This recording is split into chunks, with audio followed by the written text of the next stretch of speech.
The moment the camera fades in, imagine this: a quiet park, autumn leaves falling, and a pair of identical twins of maybe 7, maybe 8 are standing at the edge of a crowded playground. They're smiling at everyone who passes, swinging their little hands excitedly, trying to greet kids and adults alike. But no one responds, not because they're rude, yeah, because they simply don't understand. And in that very moment, before you even know their names, one truth hits harder than anything else: the twins are deaf, a broken bar, and invisible to the world around them.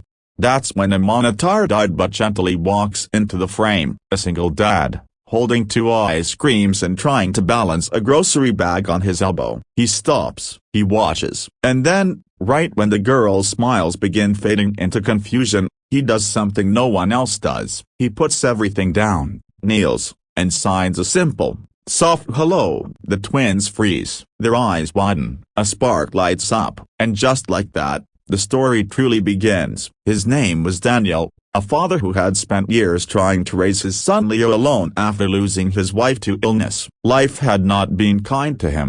He worked long hours as a delivery driver, barely sleeping some nights, always trying to make ends meet. But even in his exhaustion, he carried kindness like others carried phoneza, always in his hands, always ready to use. Leo tugged on his sleeve, whispering, "Dada, broken bar, can they hear us?" Daniel shook his head gently and signed to Leo, teaching him the same greeting: "Say hello with your hands." And the boy tried, clumsy at first, then slowly forming the signs with more confidence. The twins laughed silently but with bright, glowing joy, suddenly included, suddenly visible. Their mother, sitting quietly on a bench nearby, wiped her eyes. Her name was Hannah. Life had been a battlefield for her. Raising deaf twins alone, in a world that was not gentle to children with differences, had left her exhausted in ways words couldn't describe. She was used to stares, pity, or worse, people ignoring her daughters entirely. But watching a stranger kneel down and speak to them in their language, a broken bar, it shattered something inside her. Something heavy, something lonely. When Daniel sat beside her,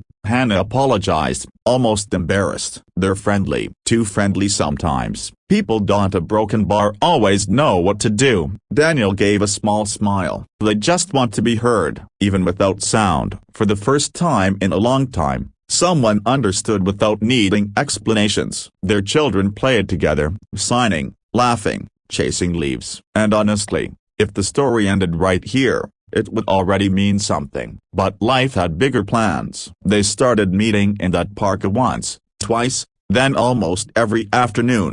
Daniel taught Leo more sign language, and Hannah taught Daniel even more. She found herself laughing at his clumsy mistakes, and he found himself watching the twins with admiration, their silent world more expressive than any loud conversation. But a story with real heart always has conflict. And this one arrived unexpectedly. One afternoon, when the children were playing near a fountain, Leo slipped. The sound of the impact echoed across the park. Hannah jumped to her feet, but before she could reach him, the twins rushed faster, one signing frantically, the other signaling, "Are you hurt?" Leo stared at them through tears, shocked by how quickly they reacted. Daniel held him, checking for injuries, and suddenly realized something. The twins were more prepared for emergencies than most hearing children because they were raised to observe, to notice, to understand without sound. But even then, not everyone appreciated them. A group of boys nearby snickered, nudging each other. "Those girls are weird. What are they doing with their hands? They look like robots." One boy laughed loudly, mocking the way the twins communicated. The girls froze. Leo's face reddened with anger, but Daniel placed a hand on his shoulder. "Let me." He walked to the boys calmly,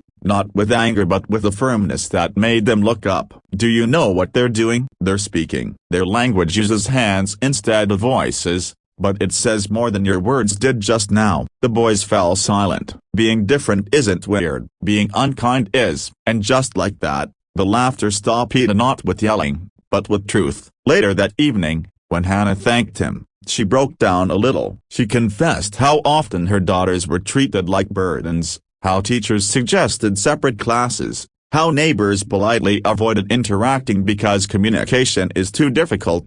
Daniel didn't give her pity, he gave her understanding. Your girls aren't broken, the world is just too impatient to learn. Slowly, a bond formed, not rushed, not forced. Just two single parents carrying heavy stories, finding comfort in someone who didn't need perfection to care. Then came the moment that changed everything. Leo had a school talent show, and Daniel insisted he perform something meaningful. "I want to sign a song," Leo announced, for the twins. It took weeks of practice learning lyrics in 2 languages at once. Hannah helped. The twins helped. Soon evenings were filled with silent music, moving hands, laughter, and a strange feeling none of them had expected, the feeling of becoming a family, long before anyone dared say it aloud.